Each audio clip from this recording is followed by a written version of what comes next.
Sir, ये जो अब शुरुआत हुई है, एक जिस दावे के साथ, जिस मजबूत दावे के साथ एक अच्छी तस्वीर दिख रही थी कि अखिलेश यादव ने ये दावा किया था कि 2027 में यूपी विधानसभा के जब चुनाव होंगे तब तक इंडिया का गठबंधन जो है वो एज इट इज चलता रहेगा। लेकिन आम आदमी पार्टी की तरफ से जो खबर आ रही है वो तो अलग है, वो तो अभी से एक अलग तस्वीर बनाना शुरू कर चुके हैं। ऐसे में राज्यों के हिसाब से तो ठीक है, लेकिन केंद्र में क्या बार बार जब इस तरीके की तस्वीरें होंगी तो क्या केंद्र में विपक्ष एक बार फिर कमजोर नहीं होगा? देखिए राम प्रकाश जी, अभी केंद्र में सरकार बनी है नई नई। चुनाव अभी हाल फिलहाल तो कोई आम चुनाव होने नहीं है। तो वहां जो चुनौती है वो सदन में है। अब सड़कों पर उतनी चुनौती नहीं है। और जब भी सत्र शुरू होगा, जब भी लोकसभा बैठेगी, तो ये सारे घटक दल स्वाभाविक तौर पर उसी भूमिका में होंगे जिस भूमिका में वे इंडिया नाम के गठबंधन में शामिल होते समय थे या इस वक्त हैं। भले राज्यों में अलग अलग चुनाव लड़े, लेकिन इसके बावजूद जो केंद्रीय सरकार, केंद्रीय सत्ता की रीति नीति का विरोध है वो बदस्तूर चलता रहेगा, ऐसा मुझे लगता है। जहां तक आम आदमी पार्टी का प्रश्न है, उसका और कांग्रेस का जो मिलाप था उसे हम मान सकते हैं कि वो मेल मिलाप, वो साझेदारी सिर्फ लोकसभा चुनाव तक थी। यद्यपि उसमें भी पंजाब में तो अलग अलग लड़े थे, सारे लोग अलग लड़े, इसके बावजूद वह अच्छी सफलता प्राप्त की। लेकिन दिल्ली, पंजाब, हरियाणा आम आदमी पार्टी के प्रभाव के ये तीनों क्षेत्र हैं जिनमें से दो में उसकी सरकार है। वो किसी भी सूरत में इन दो राज्यों में, यद्यपि इन दोनों राज्यों में भी समय है चुनाव में, हरियाणा का चुनाव तो अभी होना है 4 महीने के अंदर महाराष्ट्र के साथ, महाराष्ट्र, झारखंड और हरियाणा होना है।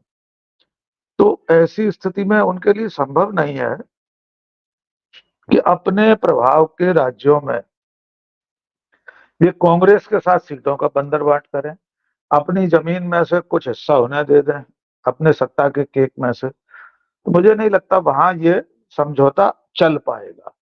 स्वाभाविक भी है कि जो गठबंधन बना था इंडिया नाम का, वो लोकसभा चुनाव तक के लिए ही था। लेकिन उत्तर प्रदेश की तरफ जब हम आते हैं तो वहां समझ में आता है कि समाजवादी पार्टी और कांग्रेस मिलजुल कर विधानसभा चुनाव भी लड़ सकते हैं। यद्यपि उत्तर प्रदेश के विधानसभा चुनाव में अभी समय भी पर्याप्त है। यहाँ तो 4 महीने में होना, हरियाणा में चुनाव, लेकिन उत्तर प्रदेश में 2027 में होना है, जैसा कि हम और आप सब जानते हैं।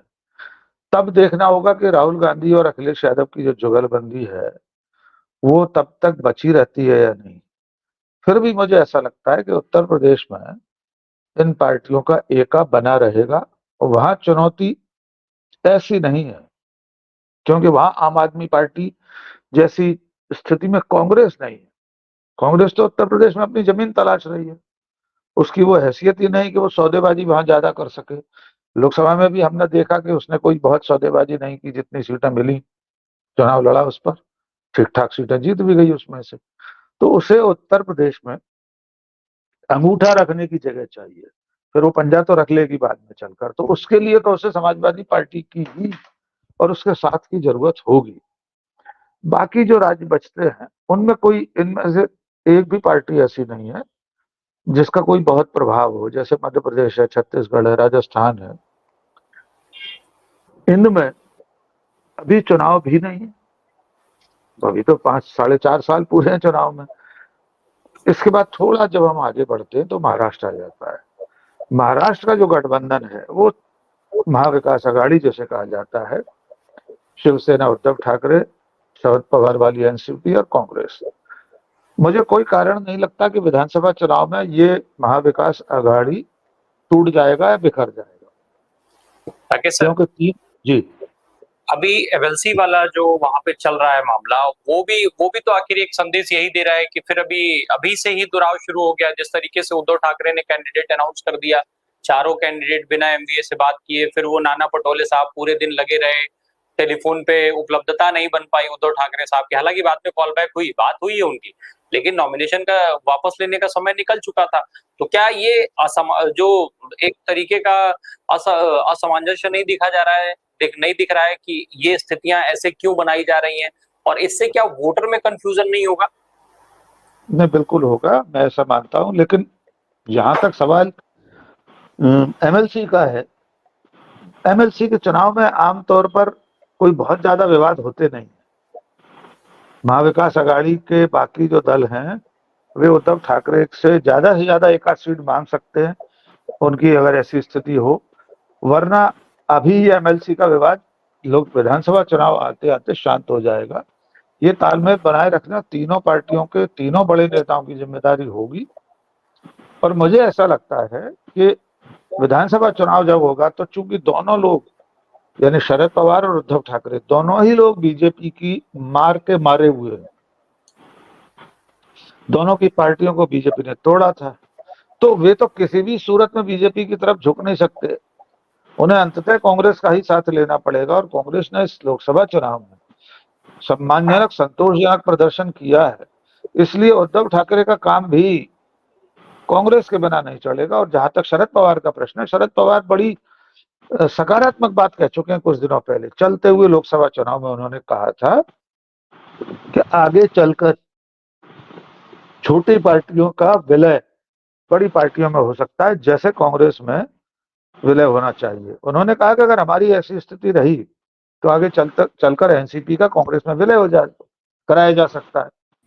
मुझे भी ऐसा लगता है कि अगर इस विधानसभा चुनाव में नहीं भी हुआ तो इस महाराष्ट्र विधानसभा चुनाव के बाद एनसीपी का विलय कांग्रेस में हो जाएगा और उसमें कोई बड़ी अड़चन नहीं आने वाली। सुप्रिया सुले भी तैयार हो जाएंगे इसके लिए। शरद पवार जी अस्वस्थ रहते हैं, हम सब जानते हैं। इसके कारण ही हो सकता है भी ये विषय रख रहे हो कि विलय करा दिया जाए कांग्रेस में। तो महाराष्ट्र में इंडिया गठबंधन अपनी स्थिति बरकरार रखेगा। ये बिल्कुल सही बात है कि केंद्रीय राजनीति में थोड़ा बहुत उसमें उतार चढ़ाव चलते रहेंगे। कुछ लोग छोड़कर जा सकते हैं, कुछ बने रहेंगे। खास तौर से अखिलेश यादव और तेजस्वी यादव, उद्धव ठाकरे, ये तीन चार लोग ऐसे हैं, मुझे कोई कारण नहीं लगता कि इंडिया गठबंधन छोड़कर ये अलग होंगे। जी राकेश पाठक सर, मैं यही सवाल आप लेकर के आपके पास आता हूं, क्योंकि हालांकि थोड़ा जो कांग्रेस गठबंधन जो संगठन को लेकर के है, क्योंकि कांग्रेस के संगठन में अधिकांश जगहों पर, मध्य प्रदेश की अगर हम बात करें तो भाई वहां तो ठीक है संगठन, लेकिन वहां भी कमलनाथ को लेकर के अब बहुत सारी आवाजें उठना शुरू हो गई हैं। जीतू पटवारी के फेवर में बहुत आवाजें उठ रही हैं कि किस तरीके से कमलनाथ साहब जो है उनका पैर पकड़ के पीछे खींचने की कोशिश कर रहे हैं। तो ये जो चीजें संगठन के अंदर चल रही हैं, ऐसे संगठन के साथ एक मजबूत तस्वीर कैसे देखी जाएगी? मैं इसका संक्षेप में उत्तर देखता हूं, फिर उसके बाद जोशी जी को ले लीजिए, उनका नेटवर्क आ गया है शायद। देखिए, जहां तक कांग्रेस के संगठन का प्रश्न है, कांग्रेस का संगठन पूरे देश में ही बहुत लचर रहा है। पिछले कई सालों से संगठन को लेकर कोई विशेष प्रयास, कोई विशेष परिश्रम नहीं हुआ है। कई राज्य तो ऐसे हैं नाम लेवा भी संगठन नहीं बचा है कांग्रेस का। लेकिन राहुल गांधी अपनी नई कांग्रेस बना रहे। जिस दिन राहुल गांधी ने अपनी पहली भारत जोड़ो यात्रा शुरू की थी, उस दिन मैंने कहा था कि अब राहुल गांधी की कांग्रेस कांग्रेस इन मेकिंग है। वो जब तक यात्रा खत्म करेंगे तब तक एक नई कांग्रेस निखर कर आएगी। दूसरी यात्रा हुई, वो भी संपन्न हो गई। और अब जब लोकसभा चुनाव संपन्न हो चुका है तो हमारे और आपके सबके सामने है कि नई कांग्रेस आज खड़ी है। आज राहुल गांधी की कांग्रेस की तुलना आप आज से 4 साल पहले, 2 साल पहले की कांग्रेस से नहीं कर सकते। ये इसमें कोई शक नहीं है कि कुछ राज्यों में कांग्रेस का संगठन बहुत ही लचर है। मध्य प्रदेश में जिस तरह से पुरानी पीढ़ी और नई पीढ़ी के बीच संगठन के हस्तांतरण को लेकर गतिरोध रहा है, उसका खामियाजा भुगत रही है पार्टी यहाँ पर, इसमें कोई शक नहीं है। उत्तर प्रदेश में लगातार हार के बाद संगठन वैसी स्थिति में नहीं बचा, इसमें भी कोई शक नहीं है।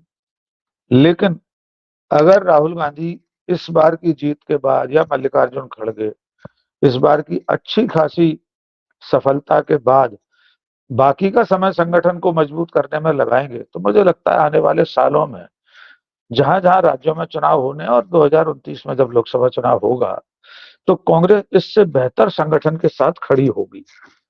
बेशक भारतीय जनता पार्टी जैसा संगठन बनाने के लिए कांग्रेस को लोहे के चने चबाना पड़ेंगे, क्योंकि बीजेपी के पास राष्ट्रीय स्वयंसेवक संघ का एक बैकिंग है, उसका कार्डर है। एक कंट्रोल है संघ का बीजेपी के ऊपर, यद्यपि अब मोदी के युग में बहुत कम हो गया है संघ का कंट्रोल, लेकिन मुझे लगता है कांग्रेस को अब सब कुछ भूलकर सबसे पहली कोशिश अगर करनी है तो संगठन को खड़ा करना होगा। एक बड़ी मजेदार बात कहकर अपनी बात खत्म करूंगा कि मध्य प्रदेश जैसे राज्यों में तो ये हालत रही है कि संगठन में, प्रदेश इकाई में सैकड़ों की संख्या में महासचिव हुआ करते थे। पता लगा 187 महासचिव हैं। और उनके अपने क्षेत्र में जाकर देखो कि जहां से वे आते हैं, जिस जिले से आते हैं, जिस विधानसभा क्षेत्र से आते हैं, वहां वे 100 वोट दिलाने की स्थिति में नहीं है। लेकिन अब कांग्रेस के विधान पर फिर से संगठन को बनाने की कवायद चल रही है। अभी लोकसभा में भी बड़ी हार हुई है मध्य प्रदेश में, 29 सीटें हारी है कांग्रेस। तो बात ये आ रही है कि कांग्रेस के संगठन में जो विधि विधान से जितने पद निर्धारित हैं, अब उतनों पर ही पदाधिकारी बनाए जाएंगे, संगठन को संगठन के तरीके से चलाया जाएगा। अगर कांग्रेस ऐसा कर पाई तो आने वाले दिनों में उसको नतीजे मिलेंगे। उसकी पहली प्राथमिकता संगठन खड़ा करना होना चाहिए। जी राम प्रकाश। राकेश सर, पूरे चुनाव में ये देखा गया कि कांग्रेस पार्टी जो है वो बड़े भाई की भूमिका निभाती रही। कहीं भी सीटों को लेकर के बहुत हार्ड बार्गेनिंग नहीं की कांग्रेस ने। इनफैक्ट बार्गेनिंग ही नहीं की, हार्ड सॉफ्ट तो छोड़ दिया जाए, बार्गेनिंग ही नहीं की। जहां पर जितने सीटों के साथ समीकरण बैठाने का अवसर मिला, कांग्रेस ने बैठा दिया। लेकिन अब जब आम आदमी पार्टी जैसी पार्टियां स्टेट इलेक्शन को अकेले लड़ने के लिए अनाउंस कर रही हैं, तो क्या कांग्रेस को भी आगे बढ़ करके ऐसे दलों को किनारे नहीं कर देना चाहिए? क्योंकि भाई एक मैसेजिंग तो साफ साफ रखे ना कि हाँ भाई ठीक है, आपको अकेले लड़ना, आप लड़िए। एक चुनाव हो गया, अगले चुनाव में बहुत वक्त है, हम काम करेंगे, हम जनता के बीच में जाएंगे, हमारे साथ जो एलाय पूरी तरीके से खड़े हैं उनके साथ हम खड़े रहेंगे, अन्यथा की स्थिति में नमस्ते। मुझे लगता है कांग्रेस की बात चल रही है तो पहले थोड़ा सा 1 मिनट इस पर भी ले लें कि अजय भाई ने बहुत अच्छी व्याख्या की है कांग्रेस को क्या क्या करना चाहिए। उसमें एक बहुत बड़ा काम अभी राहुल गांधी के जिम्मे बचा है, वो है कांग्रेस पार्टी के भीतर घुसे हुए संघ और भाजपा के स्लीपर सेल का सफाया। जब तक कांग्रेस राहुल गांधी, मल्लिकार्जुन खड़गे ऐसे लोगों को बाहर का रास्ता नहीं दिखाएंगे, तब तक उस लक्ष्य को प्राप्त नहीं कर पाएंगे जिसके लिए वे प्रयासरत हैं। आज भी पार्टी में ऐसे कितने सारे लोग हैं जो सीधे सीधे वैचारिक रूप से संघ से जुड़े हुए हैं, घोषित रूप से सामने नहीं है लेकिन अंदर से सबको पता है। कितने लोग हैं जो ऐन वक्त पर पार्टियां छोड़कर गए हैं। तो राहुल गांधी को और कांग्रेस को एक कठोर स्टैंड लेना पड़ेगा। नंबर एक, ऐसे लोग जो ज्यादातर अंदर बाहर होने का दृश्य बनाते रहते हैं कि पता नहीं कब छोड़कर चले जाएंगे, तो जिन्हें जाना हो उन्हें खुद विदा कर दे कांग्रेस पार्टी, चाहे वो कोई भी हो। दूसरे, जो जा चुके हैं उन्हें वापस नहीं लिया जाए, इस पर भी स्टैंड लिया जाएगा। वरना कांग्रेस का जो निष्ठावान कार्यकर्ता, उसे लगता है कि हम तो बुरे वक्त में पार्टी में रहे, जो लोग बुरे वक्त में पार्टी छोड़ गए, अच्छे दिन आए तो वापस आ गए। इस बारे में भी कांग्रेस को साफ नीति बनानी पड़ेगी कि किस तरह के लोगों को वापस लिया जा सकता है और किस तरह के लोगों को नहीं लिया जाएगा। अब आपके प्रश्न का जहां तक उत्तर है, तो देखिए, कांग्रेस पार्टी अब जिस मनोबल पर है, जिस धरातल पर पहुंच गई है, आत्मविश्वास के, खास तौर से 102 सीटें लगभग उसकी हुई जा रही हैं। लद्दाख वाले ने भी समर्थन दे दिया है। इतना आत्मविश्वास बहुत है कांग्रेस के लिए, इतने में वो खेल जाएगी। तो जब राज्यों के चुनाव सामने आएंगे तो आप देखेंगे, हमने बातचीत अभी हरियाणा से शुरू की थी, आप देखेंगे कि हरियाणा के लिए कांग्रेस पार्टी कहेगी हाँ ठीक है, आपको अकेले लड़ना है लड़िए, आम आदमी पार्टी और हम भी लड़ते हैं, कोई दिक्कत नहीं है।